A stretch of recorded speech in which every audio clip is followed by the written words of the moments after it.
Well, congratulations. You've almost made it through one entire gospel within our reading plan. Let's look at Monday's reading together and we'll answer a few questions. This is Matthew chapter 27, verses 27 through 56. Then the soldiers of the governor took Jesus into the praetorium and gathered the whole Roman cohort around him. And they stripped him and put a scarlet robe on him. And after twisting together a crown of thorns, they put it on his head and a reed in his right hand, and they knelt down before him and mocked him, saying, "Hail, King of the Jews." They spat on him and took the reed and began to beat him on the head. And after they'd mocked him, they took the scarlet robe off him and put his own garments back on him and led him away to crucify him. As they were coming out, they found a man of Cyrene named Simon, whom they pressed into service to bear his cross.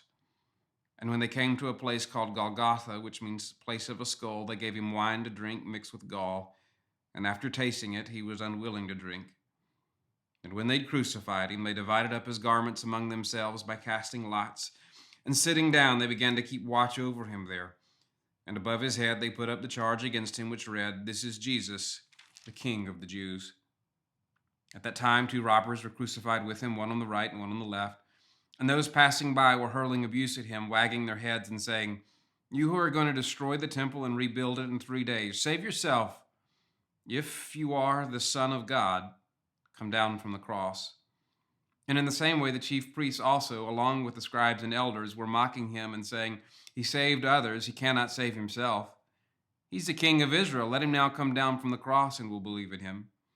He trusts in God. Let God rescue him if he delights in him, for he said, 'I am the Son of God.'"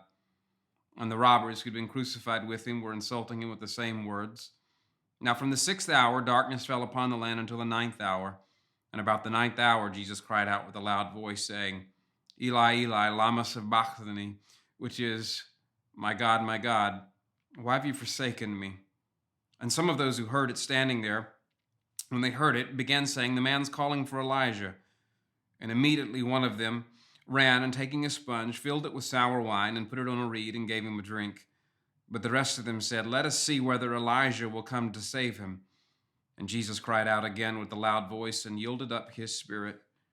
And behold, the veil of the temple was torn in two from top to bottom, and the earth shook and the rocks were split.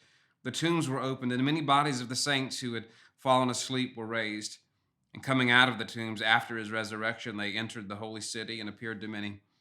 Now the centurion and those who were there with him, keeping guard over Jesus, when they saw the earthquake and the things that were happening, became very frightened and said, "Truly this was the Son of God." And many women who were looking on from a distance, who'd followed Jesus from Galilee while ministering to him, among them were Mary Magdalene and Mary, the mother of James and Joseph, and the mother of the sons of Zebedee.